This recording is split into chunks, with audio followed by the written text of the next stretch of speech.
Maryam Abolfazli was born and raised in Nashville, and she's part of what she describes as a big and loving Iranian family. That family extends to Iran, where relatives call and send her text messages describing what's happening there. And lately, that includes bombs falling, buildings crumbling. For Maryam, the conflict feels close because it is close to people she loves, and that weighs heavily on her.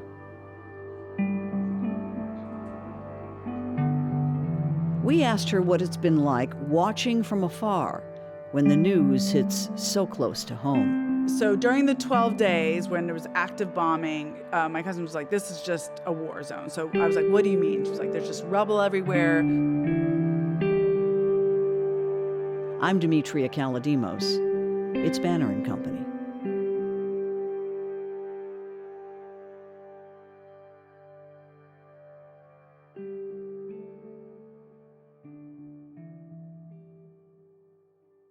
Welcome. Thank you. And thanks for making time for us. It's excellent to be here.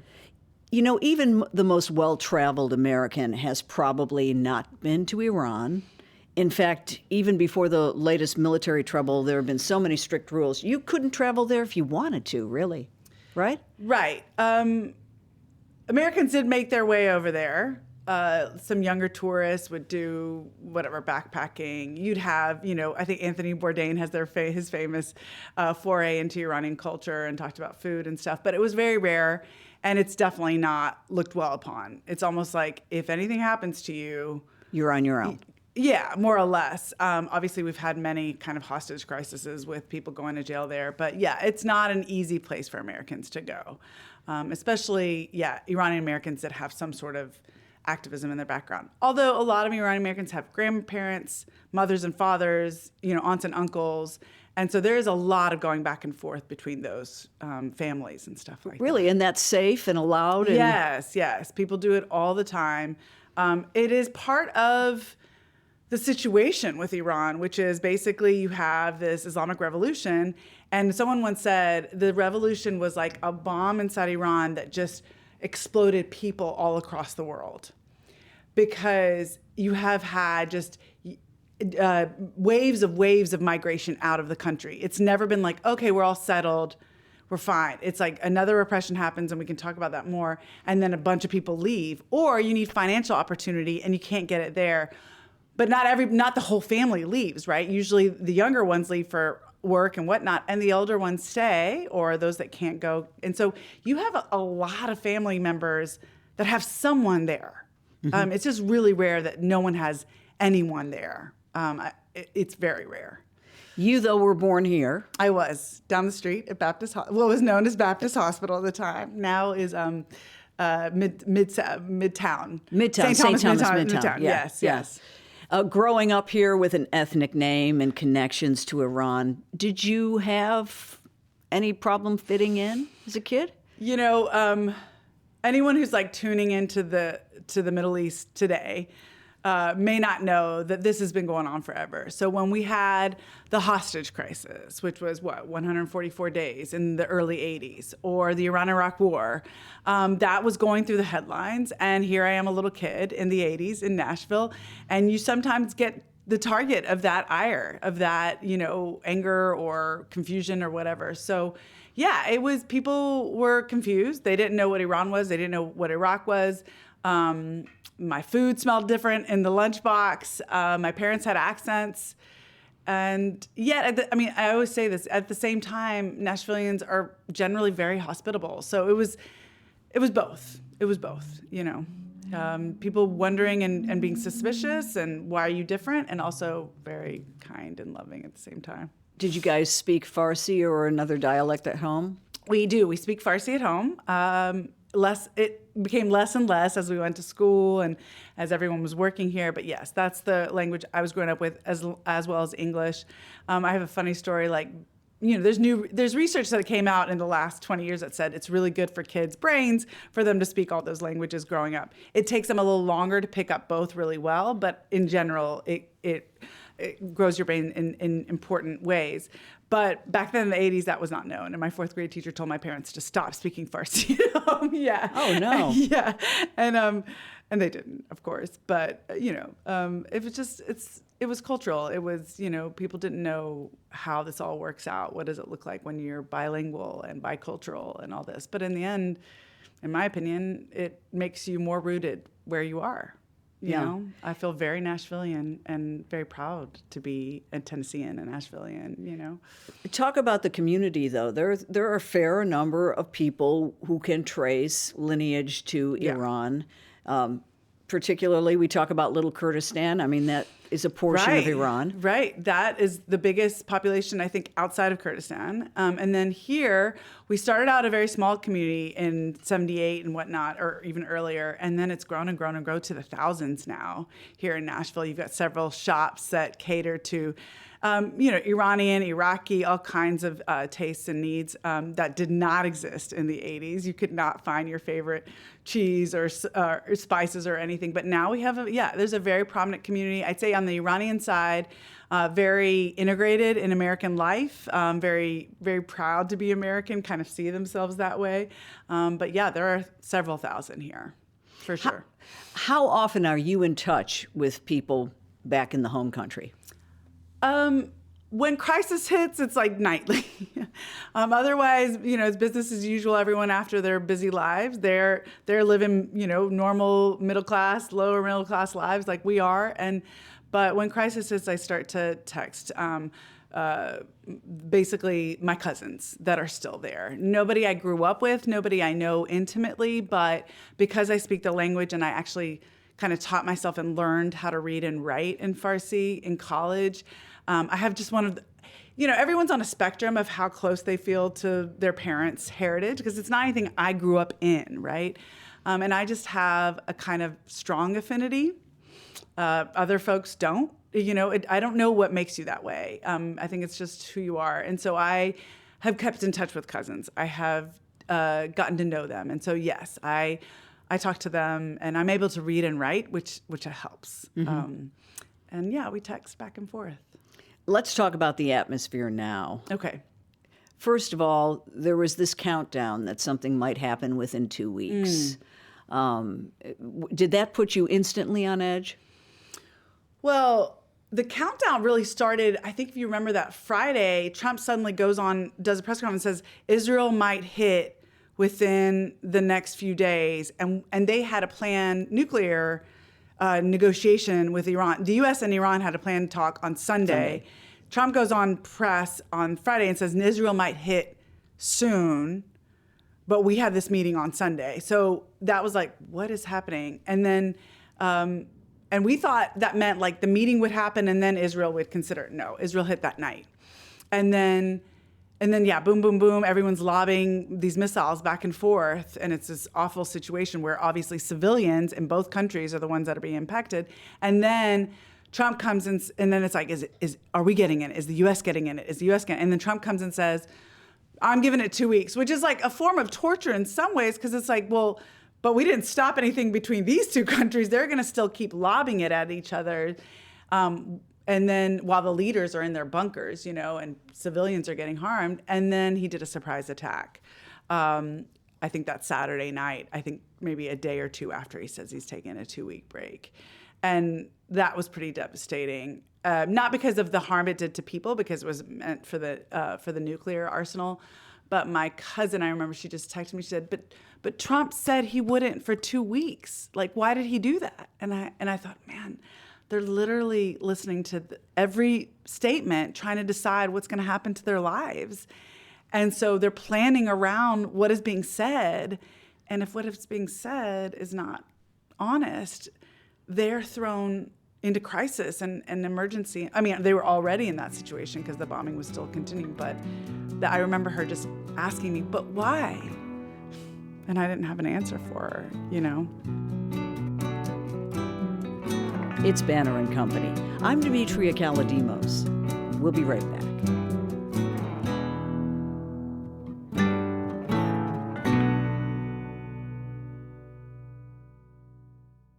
Your burger is served, and this is our finest Pepsi Zero Sugar. Its sweet profile perfectly balances the savory notes of your burger. That is one perfect combination. Burgers deserve Pepsi.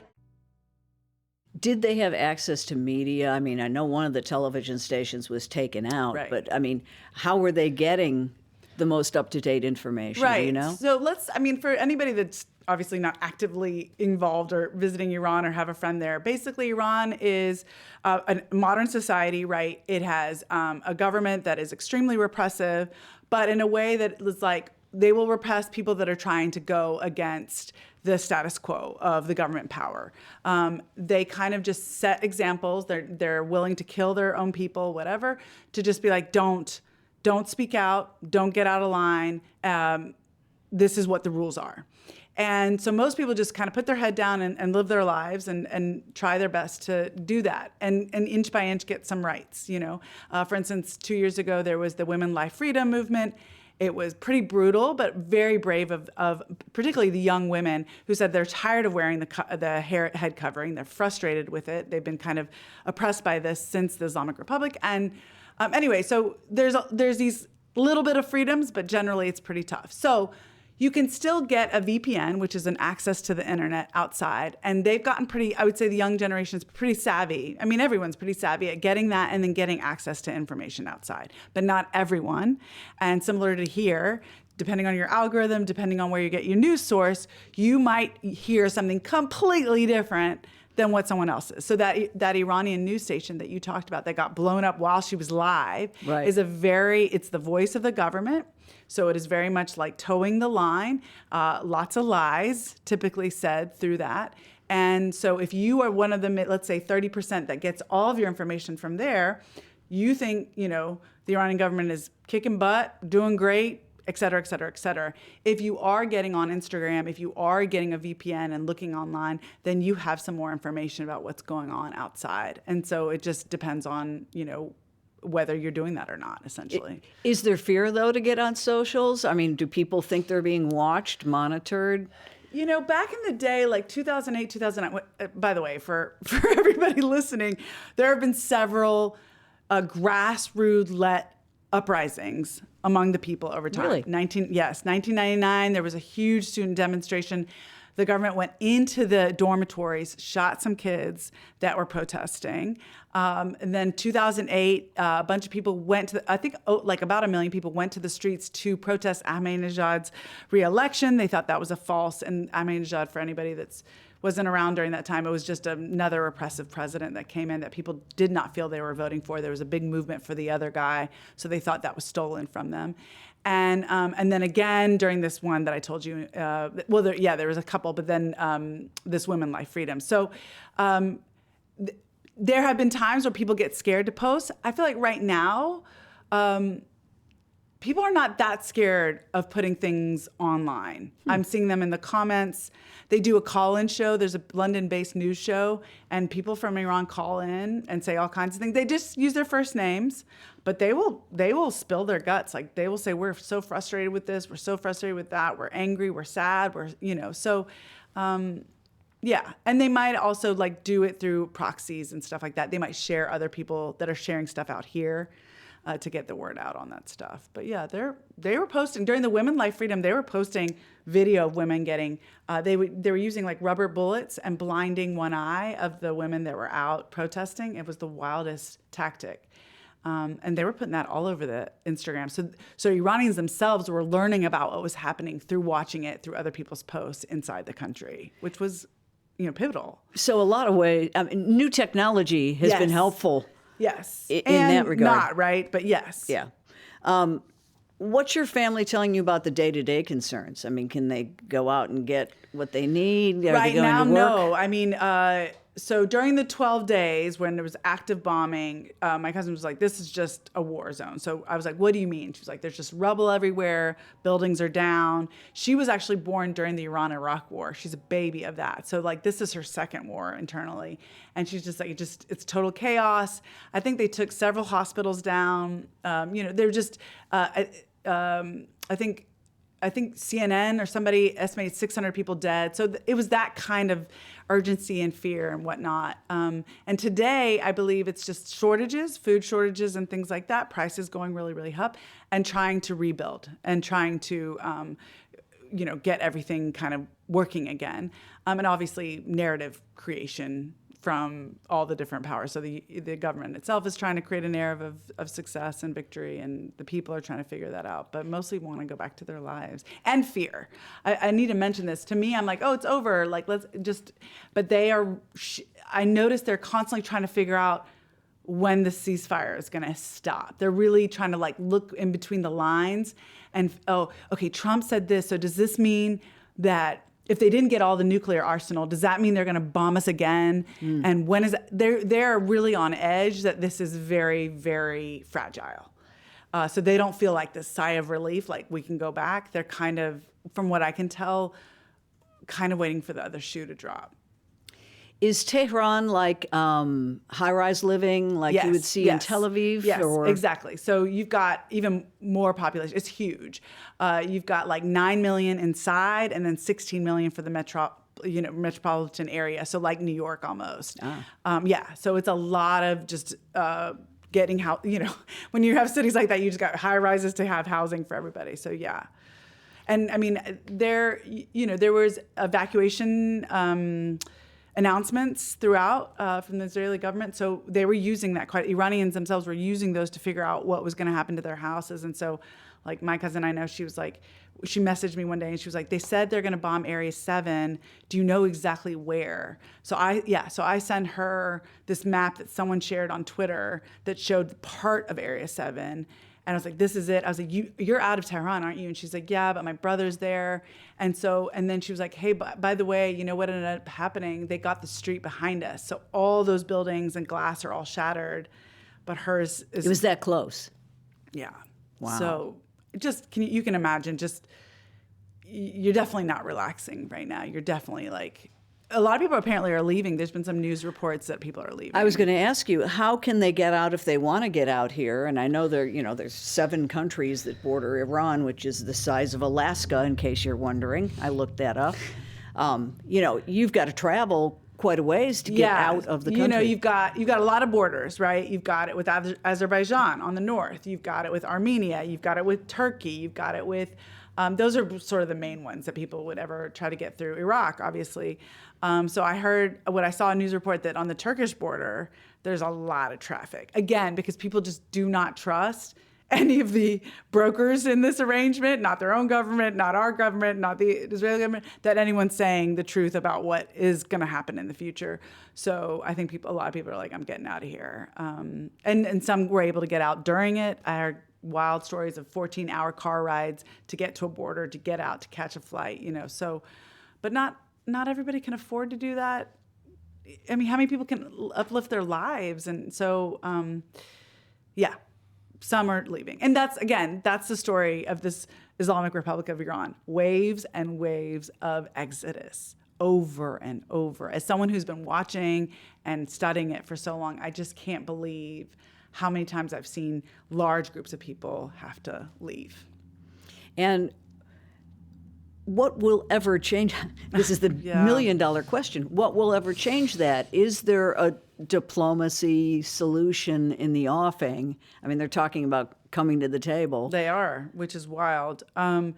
We had the JCPOA, which was the joint cooperative agreement that Obama signed in 2015, which got, believe it or not, and listen, the Iranian government is not to be trusted and is toxic to its core, but it did get them to decrease their nuclear output, and it was working. And then our president came in power and got rid of it and wanted to create another one and was unable to do that. And then this whole bombing scenario happened. But so I think an agreement like that was good for generally, decreasing sanctions and getting people the economic relief that they need. And that was 10 years. Yeah.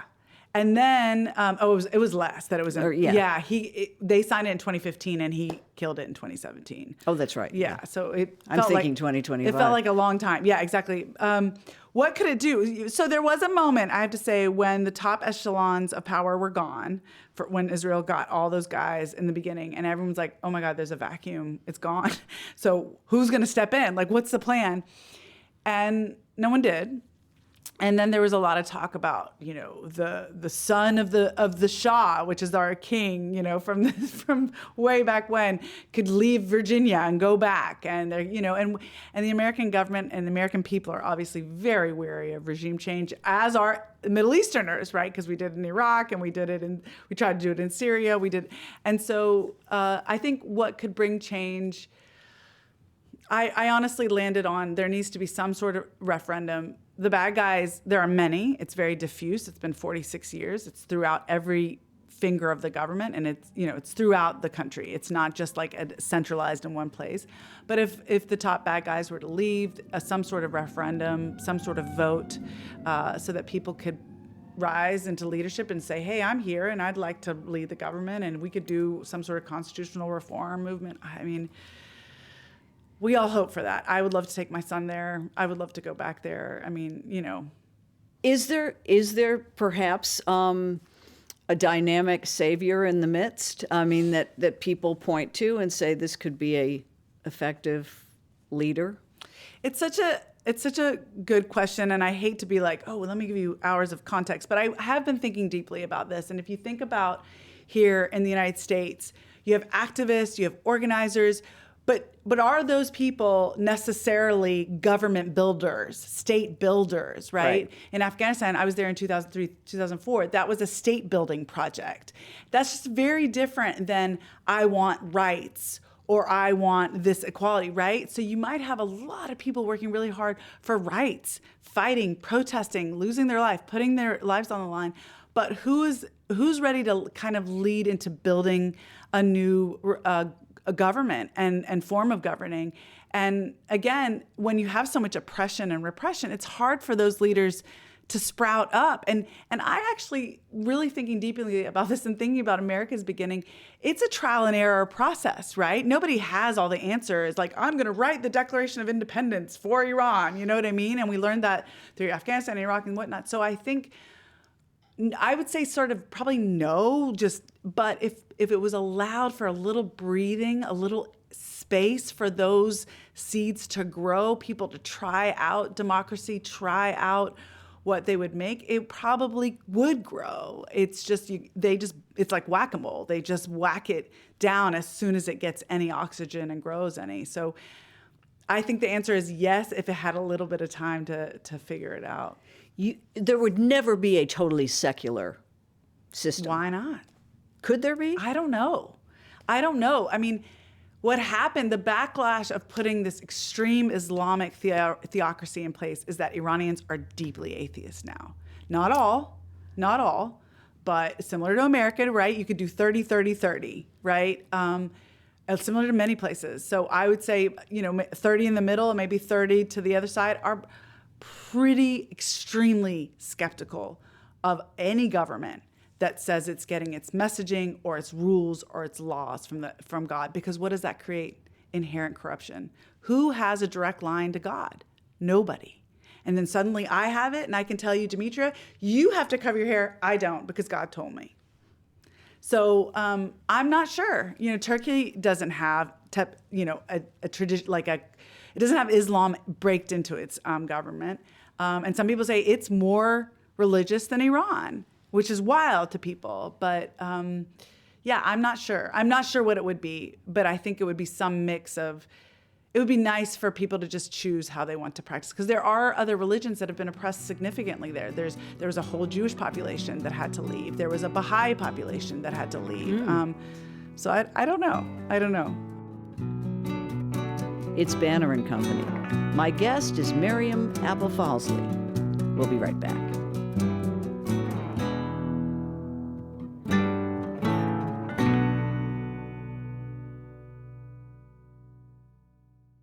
What do you think has been accomplished, if anything, with the U.S. strikes? I was thinking about that. This is wild, but I was talking to somebody inside, and I was like, well, now that it's uncertain how much of the nuclear arsenal they were able to, because there were some reports and pictures and stuff, and we don't know and we don't have it verified. And inside they were like, they didn't get the nukes? And I was like, am I the one breaking this news to you? And I shared some postings. And, even they were, of course they're upset because they feel like the nuclear program is the thing that's creating all this. But so I feel like if anything, we're pretty certain that they will assassinate or whatever, execute several people inside of Iran because of the intelligence breaches. And they use those moments to execute much more than actually did the crime. So we're kind of bracing ourselves for a wave of that. So I'm hoping the increased repression that I sense is coming doesn't, but that's going to be a net bad. Many Israelis were harmed, their buildings went down and killed, so that wasn't good. Iranians the same. And it emboldened, I would say, the Iranian government. They're weak militarily. They're weak in terms of ground. They lost all their proxies, Hamas, Hezbollah, whatever, but they came out of this. And for a second there, we thought they were gone. They were going to go. And so, I don't know.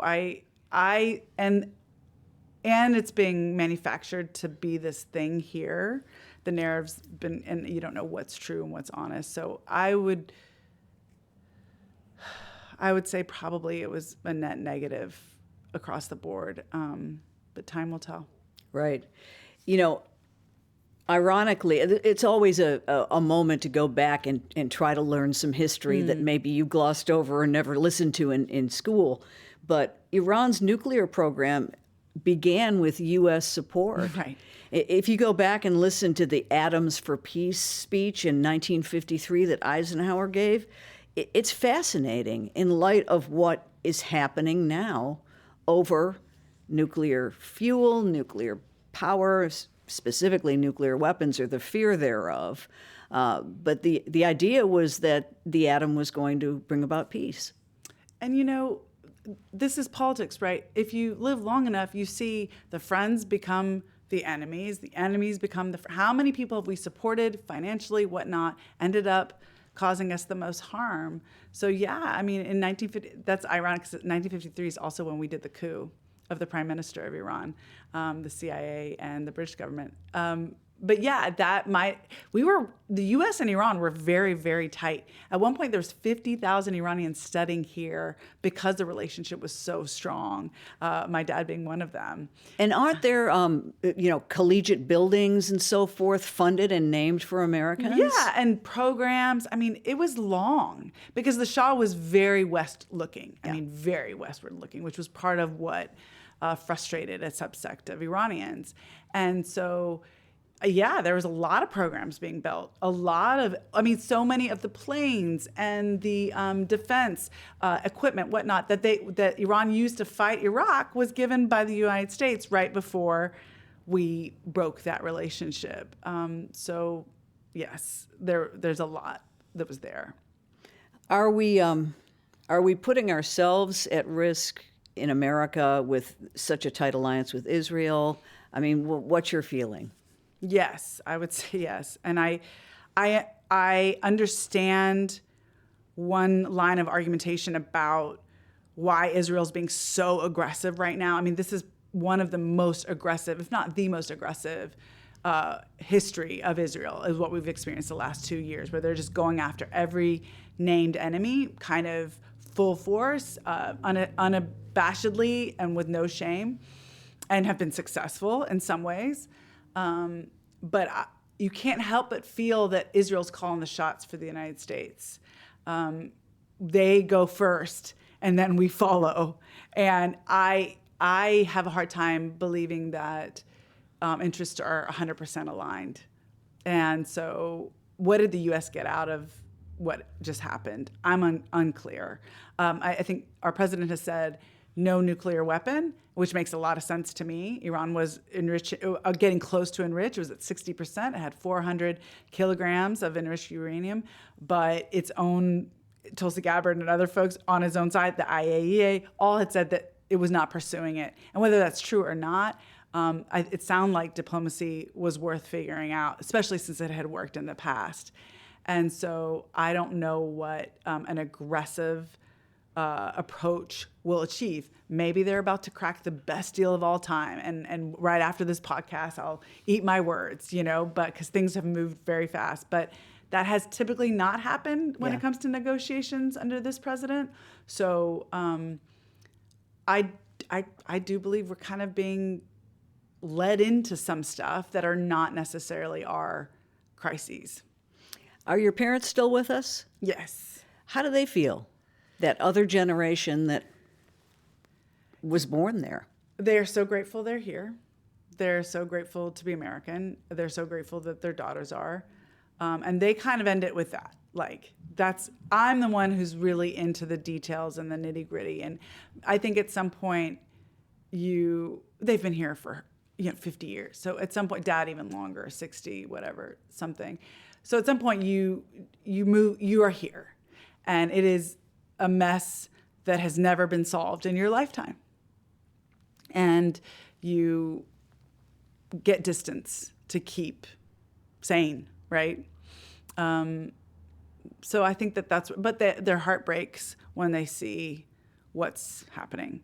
And of course, my father has lots of family there. So, but it's hard, it's hard to care so much about a place that has been so fraught and so hurtful to so many generations of people. My dad once told me, I remember I was in grad school in Columbia, this is 2003, and I had a friend there, and there was other Iranians, and I was like, this guy wants to go back and be a parliamentarian, and Dad was like, I have seen this under two regimes, and he's the letdown is consistent. The letdown, the hope that a generation brings in their fight and in their protest and in their desires to set a new vision has always been met with complete repression and oppression, and he knows it. I have more hope. I was going to say, who put the fire in you?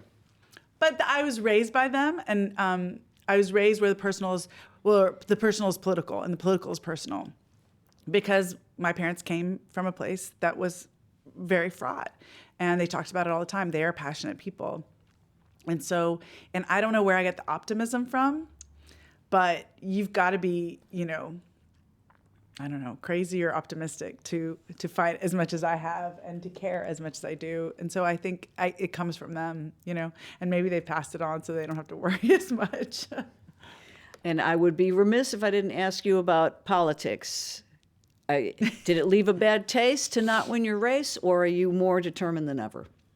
It definitely didn't leave a bad taste. I was fired up. I was fired up by the people that gave their time and their heart and the kind of movement and crew and community we created, and what really the inspiration that people are willing to adopt and take on. I think that is the most beautiful thing about American life and people in general. So I was really proud and happy. All it taught me or has got me thinking about is, what does it take in a gerrymandered district in Tennessee, very, very influenced by the manipulations of the media that the electorate is listening to, very, very influenced by the socioeconomic status of the people. And I think that, again, that's a really fun problem to try to sift through. So no, I don't feel beaten down by it. I was sad about Nashville's turnout. So Nashville really represented the kind of apathy that generally the country had in 2024. And so figuring that out a little bit, I think the recent win in New York shows that there's some things there that people are excited about. But no, it was powerful, and I learned a lot, and I think it will serve the change that I'm working with so many to try to bring. And going forward, as people watch and hear the four-letter word Iran, what should they be thinking, or what should they be learning about that perhaps they don't know now? I mean, what's your advice? Yeah, I think in general, even with our domestic politics, I think in general, we have entered a period in history where we must be able or capable to hear a lot of different things. We have to build that muscle. We generally have not had it, I think. And so it was the weirdest war in that there was no hero. Iran is tortured by its leadership. The Iranian people are tortured by Netanyahu is definitely has a big group of people that don't support it internally. The United States is being run by someone that a lot of people, just 2% of the population, protested against. This was not a popular thing that was getting done. And that's weird, I think, for everyone that's looking for good guys and bad guys. So while it's hard to hold, but we've been hating Iran forever. Yes, and the Iranian government has done awful things, particularly to its own people. You've also got to be able to hold that this is complicated and the transition to a democracy is important and the best thing ever. But that should be we should be with the people on this, as we should in every country. And so I think staying open to reports about what people are saying, and not just the people that are aligned with the government, not just the people that are paid by the government, not just the hardliners, because that's sometimes the favorites of the media, to be like, see, they're saying everybody should die, but the other people that you don't hear about very much. We've got to be able to hold more nuance.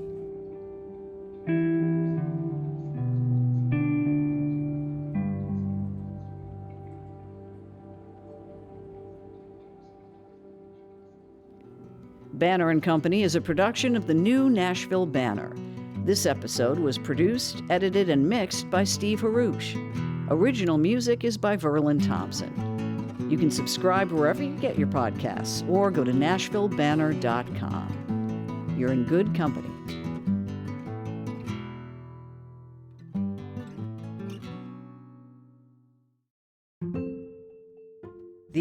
The final question in our little podcast adventure is always in the fishbowl. Oh, really? Yeah. All right. You get to pick one and Oh my gosh. see what you might We're just getting started, huh? From Don Cusick. What would you want to be doing if you weren't doing what you're doing now as your life? I would right now, and this is very probably momentary, would love to be in an eco hut in Panama, the country, somewhere very far off in the ocean, a very slow life out in nature.